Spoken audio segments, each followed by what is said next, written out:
with the recent allegations of him being responsible for the murder of his wife, former Member of Parliament. Joylan Silvera remains in custody, but with these allegations being brought against him, should we be delving even further into this man's integrity? Because let's not forget that his son, only 2 years old at the time, also died at home in 2017, said to have walked into the pool and drowned. So with these new allegations and charges, should we be looking a little deeper into his past? Be that what it may or may not be, let's hear what former Commissioner of Police, Mark Shields, has to say on the matter. I can say with a very clear conscience, I'm speaking extremely generally. In your experience, Mark Shields, have you ever heard of a situation where someone was said to have died in their sleep, and then it turns out later that that person was the victim of a murder? That happens, that sort of thing happens all over the world. It would not be the first if that was the case in anything that happened in Jamaica, and it won't be the last. These things happen, unfortunately. In fact, you hear about cases in the United Kingdom where a nurse killed about 30 babies, and they said the babies died of natural causes, and it wasn't until years later that there was an investigation, and they found that in that particular case, the nurse was literally a mass murderer of babies. I like that answer. Have you ever seen a situation where someone has been said to have died in their sleep, then found to have been shot multiple times? Shot multiple times? Yes. Absolutely not. No, that's just beyond the realms of ridiculousness.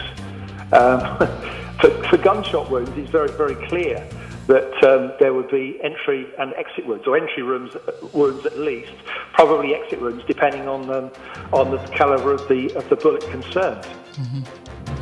And if you were on this case, some of the basic questions you'd be asking of your investigators who went on the scene and the medical team?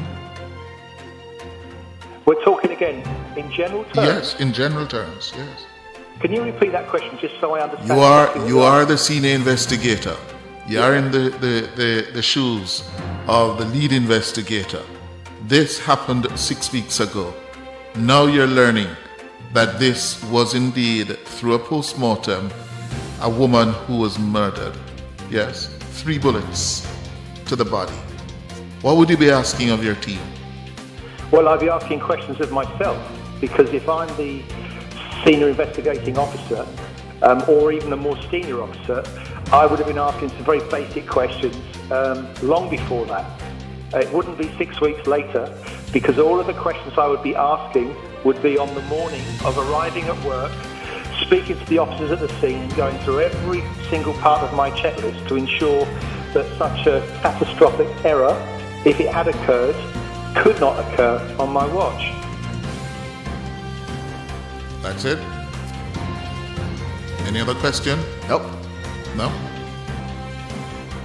Mr. Shields? Yes? I've nothing else to say unless you've got any further questions. Okay, thank you very much. Thank you for your time. I think that's it. Yeah. Thank you, Mark. Thank you. Okay, you're welcome. Bye. Okay.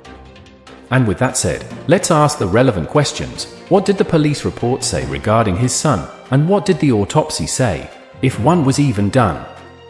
Regardless of the outcome, one thing is clear: Mr. Silvera has a few skeletons in his closet, and it would only make sense to take a closer look at the presumed circumstances under which his son died and uncover the facts, if at all possible at this stage.